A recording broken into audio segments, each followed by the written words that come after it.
Hey guys, I'm Dr. Steve. Welcome back to the last part of my series of why you feel off and how it's not just in your head. So what are we waiting for? Let's get into it.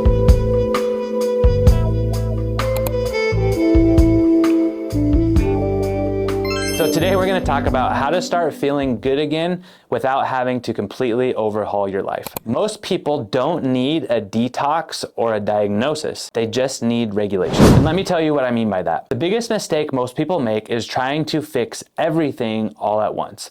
They jump to supplements, they try extreme diets, they try going to the gym 2-3 times a day, 7 days a week. They ignore their sleep and they ignore the stress. But healing happens when the nervous system feels safe and supported. Research shows that small, consistent lifestyle changes can significantly improve hormonal markers within weeks and not years. So a good example of this is anytime you make a change, whether it's your diet, your sleep patterns, your exercise regimen, your body perceives change as a physiologic stress, something it has to adapt to and learn how to, essentially get comfortable with. And so when you give it one thing to change or one thing to adapt to, it says, okay, I can work on that. I'll start adapting to it. When you give it 2 things to adapt to at once, it's like, okay, yeah, I guess I can start working on that. When you give it 3, 4, 5 things to start adapting to, you're completely overwhelming your system. And instead of fixing things or improving things, you're putting so much stress that you're just likely to break things. This also happens with, trying to diet too much at once or saying, I'm going to go cold turkey. I'm not going to eat anything bad. I'm not going to drink anything bad, etc. You have to make small incremental changes in small steps at a time, because when you do too much at once, you're almost inevitably going to fall off that bandwagon, you're going to fail, and then you're going to just completely abandon all your goals because you feel like it's too much to do that.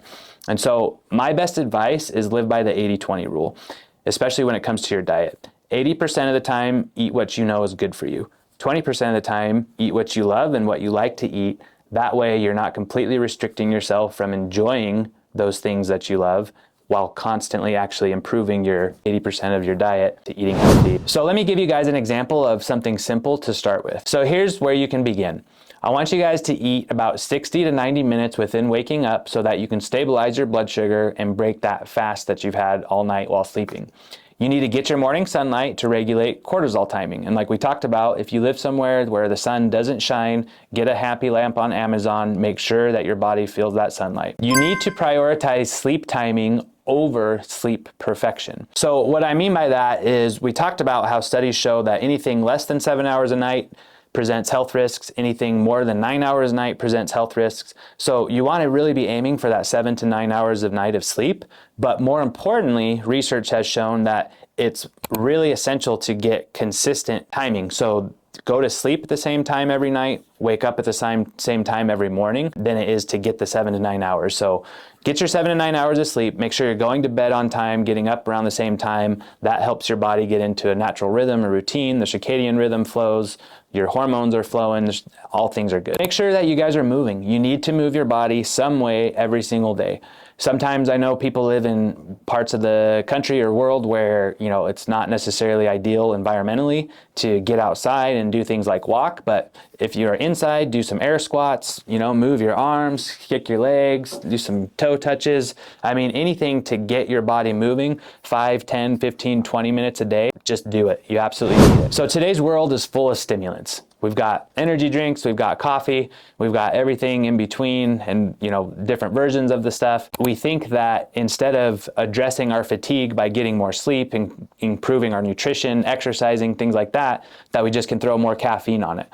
The problem is eventually your body is going to crash, right? You can only increase your production, your energy levels so much with stimulants before eventually it's just like, nope, can't do it anymore. And a lot of people don't realize that over-caffeination does lead to chronic stress, chronic fatigue, and a very sensitive nervous system, meaning you can be overstimulated much easier having caffeine in your system than if you didn't. Why does this work? Why is the advice I'm giving you actually good for your health?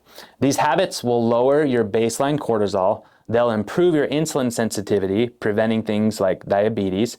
They will allow your hormonal systems to rebalance naturally without any sort of medication, prescriptions, or anything fancy. So here's the gist, guys. Feeling good is not a luxury. It's actually what your body was designed to do.